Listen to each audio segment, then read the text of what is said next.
So this time we are going to do a new topic. In fact, in the next couple of classes, we're going to do a new topic. We're going to do algebra. Okay. Algebra.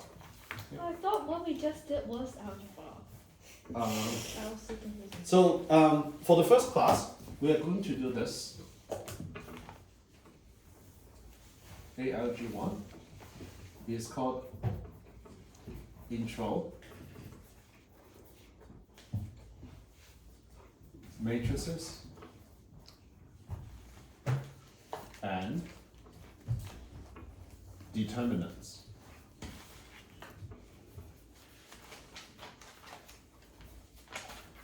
Once we are done with intro, it will be half time.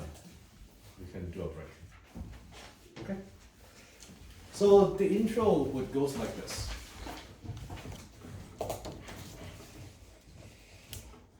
I'll give an example. 1.1.1.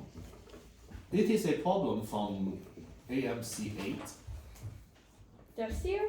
2016, Oh. question 10. I didn't get to do AMC Okay. this year because my dad. So the question is like this. A, do you want to call this asterisk or star? What do you call this? Asterisk. Okay, A asterisk B means 3A minus B. And the question is, what is X if 2 asterisk 5 asterisk X is equal to 1? To be fair, I'll give everyone a minute to see if you can solve it. Is the problem itself clear? So we basically define something called A asterisk. A and B are numbers. It means 3 times A minus B. And the question is, what is X if this equation is true? It's asterisk. You find that out. It comes like a 3 special times the first number operator. minus the number after asterisk. It's kind of like a special operator. Remember, there's always questions like this. Sometimes it's a star, sometimes it's a square. Really? Oh yeah, they always appear on AMCs. Is someone trying? What are you trying? Yeah, we finished. Oh, you finished? Oh, what is it? This guy finished too. 10? Oh, yes, it is 10. Good job. So the way to do it is this. So A, 2 asterisk. So because there's a parenthesis, we do this first. And 5 asterisk X, just using this, it means 3 times the number in front of the asterisk. So then that means it's 3 times 5. And then minus the number after asterisk. In this case, after asterisk is X is equal to 1. Now we have 2 asterisk, a big chunk of stuff in the end. So using this formula, 3 times the number in front of the asterisk, which is 2, and then you minus the stuff after asterisk, which is this. Now 3 times 5 is 15. Okay, I'm just going to write 15. Is equal to 1. 3 times 2 is 6, minus 15, plus X is equal to 1. So therefore X is equal to 10. Okay? So the point of this example is as follows.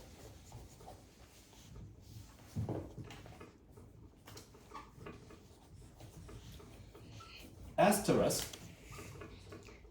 is a new, what I call operation, defined on a known set, basically numbers. Okay, so we are used to some asterisk. Sorry, we are used to some operations, right? Plus addition, subtraction, multiplication, and division. So now I'm just kind of defining something new called asterisk, using something we already know. But in terms of what this asterisk for, it is always number. A number in front of the asterisk, and then another number after asterisk. Okay. So I'm going to give another example, which is not about number.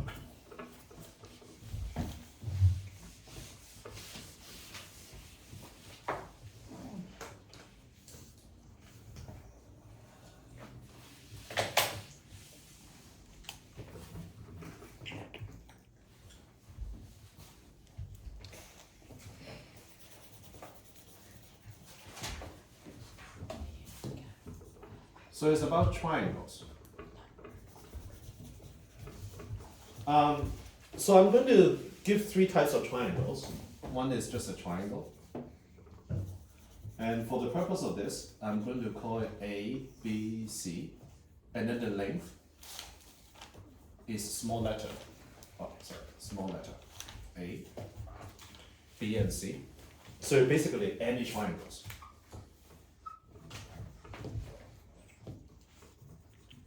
And what about the triangles where two of the sides are the same? What is it called? Isosceles. Okay. So A, B, C, C, B is equal to C. So this is called isosceles triangle. Is that how to say it? Isosceles. Okay. Isosceles triangle. Okay. And then we have something even more complicated, not more complicated. We have something that all the three sides are the same. For this,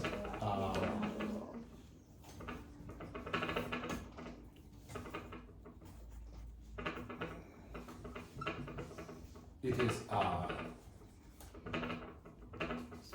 equilateral triangles. So I'm constructing a table. I want to ask you which of, I'm going to make a few statements, and you're going to tell me which of this is true. What I meant is by this. Let's say the first one. Angle A plus angle B plus angle C is equal to 180 degrees. Is it true for the first one? Second one? Yes. Third one? Yes. Okay. So the second one is there's a formula. Area is A over 2 square root B square minus A square over 4. Is it true for the first one? What? How are we supposed to know? Is that a thing? I've never seen that formula before, and it will just go. Okay, then let's try the third one first. Okay. So the third one is area is equal to square root over 4 times A squared. Is it true for the first one? No. No. Is it true for the second one? No. Is it true for the third one? Yeah. Yes. Okay, someone know. So it's not difficult to guess. First of all, it cannot be true for the first one because it doesn't even say C. Okay, so the reality is this is false for the first one and then true for this one. Okay, so I'm going to ask you the fourth one, the fourth and the final one. This is the tricky one. So this is something called triangle inequalities. It says A plus B is greater than C. Is it true?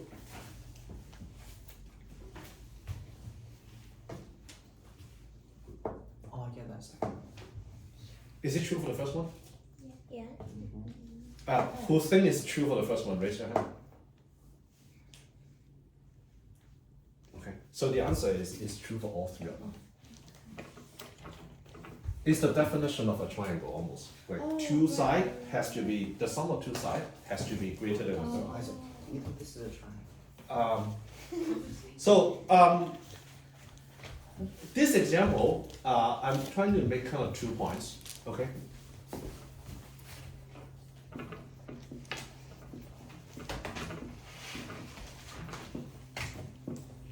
Point number 1, the more restrictive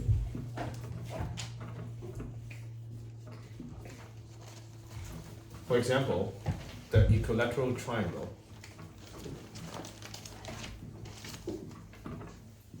the more formulas that you can derive, but then the less applicable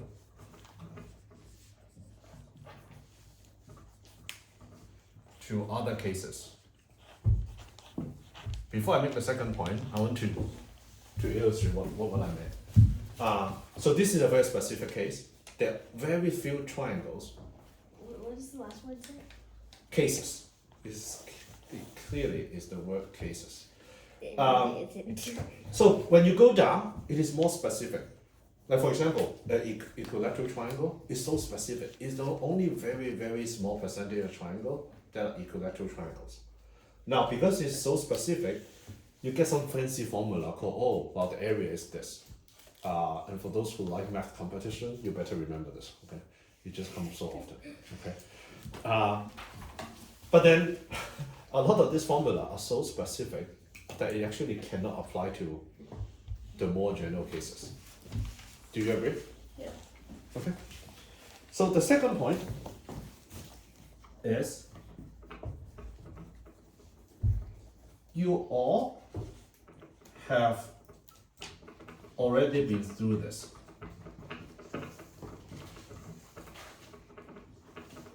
Through this progression. Okay? It might not be clear to you, but do you remember like you first learned integers? Yeah. And then at some point someone tell you, oh, there's something called negative integers. And your world kind of came down. What? Negative? What does kind of minus negative integers means? And then somewhere, is it third grade? Then you are told, well, do you know, you can kind of put a little line, put an integer at top, put an integer at the bottom. And what is it called? Fraction. It's called fractions. And there's a fancy term called rational number. Okay? Now the last one is not exactly correct, but I'm going to say it anyway. And then after that, there's something called real numbers, basically decimals.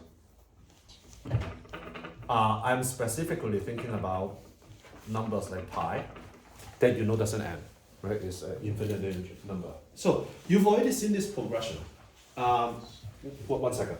At some point, you're going to see, okay, this is not actually, not all of them. At some point, you're going to see something called a complex number.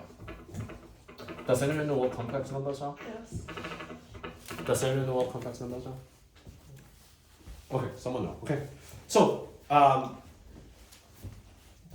this is going to be the very broad introduction, and there's one more page of stuff I want to go through. Right now, when you study algebra, the only thing that I think most of you are familiar with is basically numbers, okay? But there's something that is actually a lot more general, like more abstract, just like what any triangle is for equilateral triangle. And that's going to be what we're going to spend the next few classes to talk about. So, Don't erase the main point. Please don't. Wait, what did you say the last word in the one is? Apparently it's cases. cases is clearly Cases? cases. Wait, cases? Cases. You should get better handwriting. It's clearly cases. CASES is cases. Okay. So before we break, so let me see. Algebra. So I don't want to call it definition, but because it is not exactly a definition. So, but I'm going to explain to you an algebra has a few components.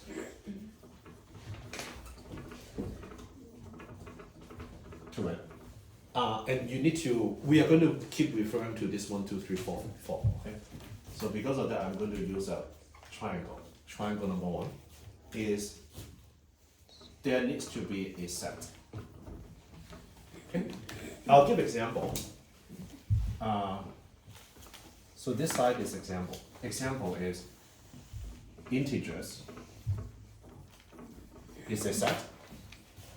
I don't need to give example what integers are. Okay. But the second one is it can be different possible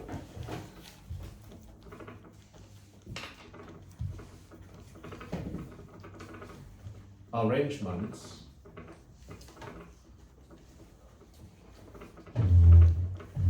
of 3 books. So what I mean by that is, let's say if there are 3 books called ABC, how many ways are there to arrange them? ABC, ACB, BAC, BCA, CAB, and CBA. So let's say this is the set, okay? And for the integer, the set, you know, is like 0, 1, 2. So this is infinite, but this one is fixed, just kind of 6 different ways of arranging an integers. Now the second one, again, I'm going to use triangle, is there need to be some operation.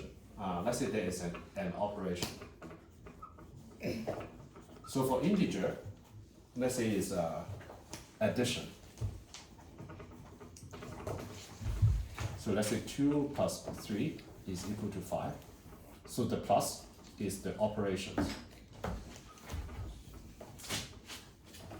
Now, what about an operation on this kind of 6 possible way of arranging the book?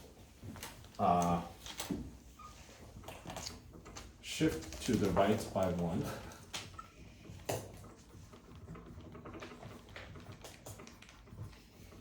So what I meant by that is, let's say if you have ABC, like 3 books ABC, you push it to the 1, then the last book go at the come at the front, so then it becomes CAB. I want to take a pause here. Does it make sense to everyone? So I'm saying, like let's say if this is the set, 3 books, one of the operation is I basically take the last book to the beginning, and then shift the first position to the second one, shift the second position to the third position. I want to take a pause here. Can you all show me a hand about, like, does this part make sense? Like, we have 6 different ways of arranging the book, and I say there's one operation you can make is for every arrangement, you can take the last book, put it at the front, and then put it at. Okay. So now, 3 is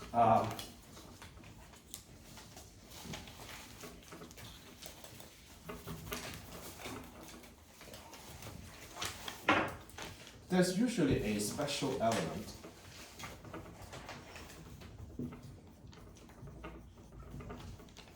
called identity.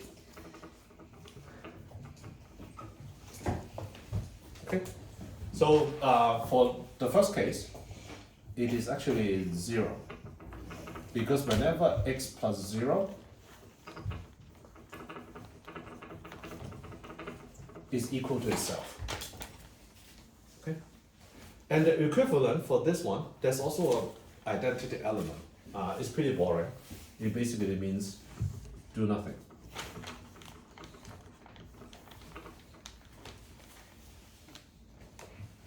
Okay, do nothing is an operation. The final one, number 4, is there is a set of rules. Some of those you are familiar with. How to say this? Commutative, distributive. I'll illustrate. For commutative, what it means is 2 plus 3 is the same as 3 plus 2. Basically, you can swap it. You remember the asterisk operation at the beginning? Yeah. Is that is that operation commutative? No. I No. don't think so. Yeah, because if you remember, a asterisk b is equal to 3a minus b. Now b asterisk a, Daisy, what is b asterisk a?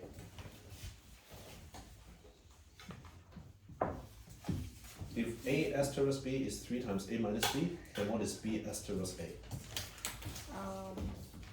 3b minus a. Mm-hmm. Yep. So that's why this, that's why a asterisk b is not equal to b asterisk. What about this? I'll give you 2 examples. One of the operation is, let's say, shift to the right. Shift to right by 1. Another one is swap the first 2 elements.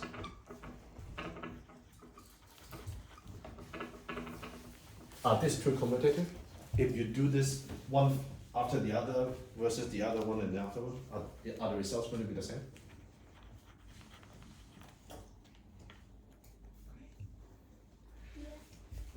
We can try it, okay? So let's say we start with ABC.